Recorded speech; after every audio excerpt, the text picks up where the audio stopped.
Twongeye kubasuhuza abakunzi ba Channel Ephraim Family Yo Live. Imana ibaho umugisha. Tugarutse mu kiganiro cyiza cyo kongera kwigira ku mateka y'indirimbo zimwe ziri mu gitabo twifashisha iyo duhimbaza Imana. Nabonye ko tugomba kumenya n'amateka yazo, tukamenya n'abazihimbye n'icyabateye kuzihimba. Nshuti nawe ntusigare rwose, ngwino ujye ukomeza wiyumvire aya mateka ashimishije, kanda subscribe ujye ukomeza ukurikirane n'izindi. Uyu munsi twabahitiyemo indirimbo ya 59. Ni indirimbo nziza cyane igira iti Yesu umukunzi wanjye mpa kuguhungiraho. Ubaye uri mushya kuri iyi channel ya Ephraim Family Yo Live, ndagusaba gukanda subscribe, hanyuma tujye dufatanya urugendo rwo kwigira ku mateka y'izi ndirimbo. Iyi ndirimbo uwayihimbye we nkimara kumva amateka ye, nasanze ari intwari ikomeye, umuntu wari inkingi ya mwamba mu itorero ry'abametodiste. Uyu nta wundi ni Charles Wesley. Uyu kandi yavukiye mu gihugu cy'Ubwongereza, avuka mu mwaka w'1787. Yapfuye mu 1788. Uyu Charles Wesley yahimbye indirimbo zirenga 6500 zo guhimbaza Imana, ariko 150 zikaboneka mu gitabo cy'abametodiste. Uyu Charles Wesley yari afite umuvandimwe witwa John. Bombi babyarwaga na Susan Wesley ari we nyina, na Sariwe Samuel Wesley. Uyu Charles Wesley yari umwana wa 8 muri uyu muryango. Maze ku myaka yo gutangira ishuri, yagiye ku ishuri maze aba umwana mwiza mu ishuri, ku buryo wasangaga ari uhagarariye abana b'abahungu ku ishuri kubera imyitwarire myiza yagiraga ku ishuri. Nta gushidikanya yabaga ari duwaye, ari uyoboye ikigo by'umwihariko abana b'abahungu. Yaje gukura maze ajya kwiga muri kaminuza nziza, mujya mwumva mwese yitwa Oxford. Ari naho yagiriye amahirwe n'ibihe byiza byo gusenga muri iyo kaminuza nziza ya Oxford.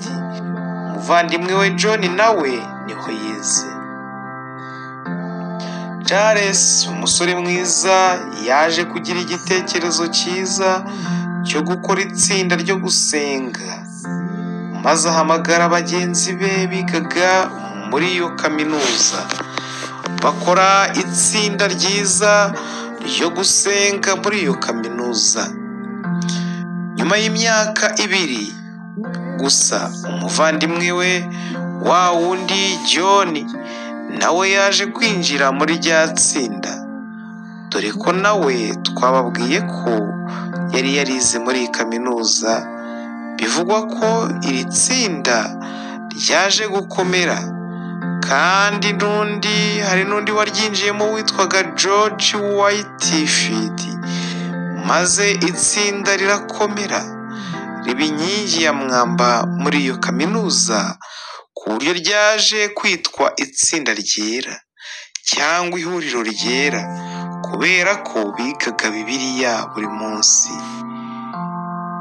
bakerekana ko Bibiliya ariyo nyambere mu mibereho yabo, ikwiye kwigwa. Iri tsinda ryarakomeye, ariryo ryaje kuvamo uwashinze itorero rya Methodiste, ari we John Wesley. Charles wahimbye indirimbo yaje kuva muri iyi kaminuza, abona masters mu by'indimi n'ubuvanganzo, maze mu mwaka w'1735 yumvise inkuru y'incamugongo ko papa we asinziriye. Charles Wesley yaje gushyingirwa mu 1749, ashyingiranwa na Sarah wavutse mu 1726, agapfa mu 1822 nyuma y'umugabo. Charles na John bakomeje kugenda bavuga ubutumwa muri Amerika, ariko nyuma baza kugaruka mu Bwongereza. Nibwo rero abandi bavandimwe babo nabo batangiye kugenda bigisha abantu ubutumwa bwiza, bahindura abantu, ariko by'umwihariko bahimba n'indirimbo zihimbaza Imana. Uyu Charles Wesley watangije itsinda ryigaga Bibiliya, ndawe wahimbye indirimbo ngo Yesu umukunzi wanjye mpe kuguhungiraho. Ayihimba mu 1738, isohoka mu 1740. Iyi ndirimbo isohoka ngo wabonaga ari igisigo kitavamo indirimbo, ariko nyuma y'imyaka 9 na nyir'ukuhimba yarapfuye mu 1797, nibwo yaje kuvamo indirimbo nziza yo guhimbaza Imana. Ababwiriza benshi barayikunda, abayobozi benshi barayikunze, maze ishyirwa mu ndimi nyinshi cyane. Bayikundaga cyane kubera ko yererezaga umukunzi ari we Yesu. Iyi ndirimbo Yesu umukunzi wanjye ni iya 59 mu gitabo cy'Abadiventiste umunsi wa karindwi.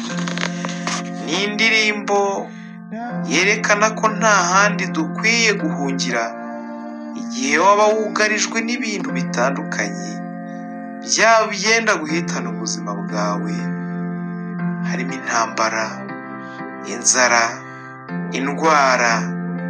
Iyi ndirimbo irahumuriza cyane, kandi iyi ndirimbo umuhimbyi wayo yagiye agaragaza ko Yesu ari we soko dukwiye kuvomaho, agaragaza yuko Yesu ari we byiringiro by'abantu, Yesu ko ari we wenyine ukwiriye kuboneramo amahoro. Iyi ndirimbo ya 59 nta muntu utayikunda yabashije kuyiga neza. Niyo mpamvu uyu muhimbyi akomeza ahimba iyi ndirimbo, yakomeje agaragaza no mu bindi bice, akomeza ayitangira avuga ati Yesu umukunzi wanjye mpa kuguhungiraho. Ubwo umuraba usuma n'umugarugwa cyane, umpishe mukiza we kugeza aho hitira. Unyobore ahikinze, nuko unkize unyakire.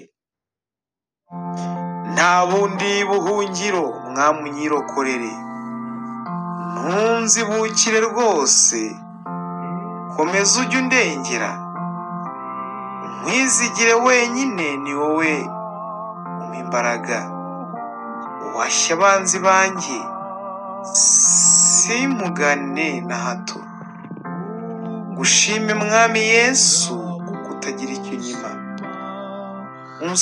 Usindagiza urushye, n'urwaye uramukiza.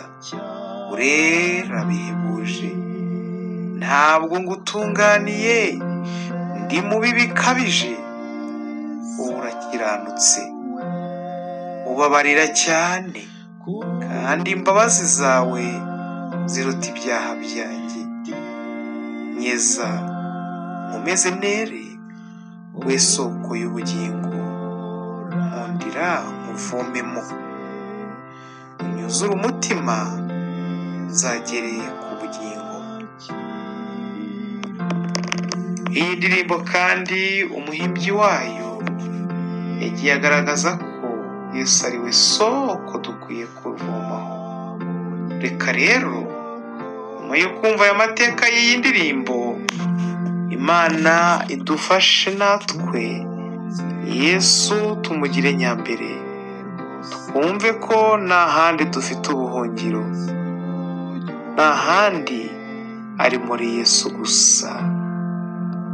Data wa twese dukomeze udufashe tukugire ibyiringiro kandi tukugirire ko ari wowe soko tuvomamo. Mana ibidushoboze mu izina rya Yesu, amena.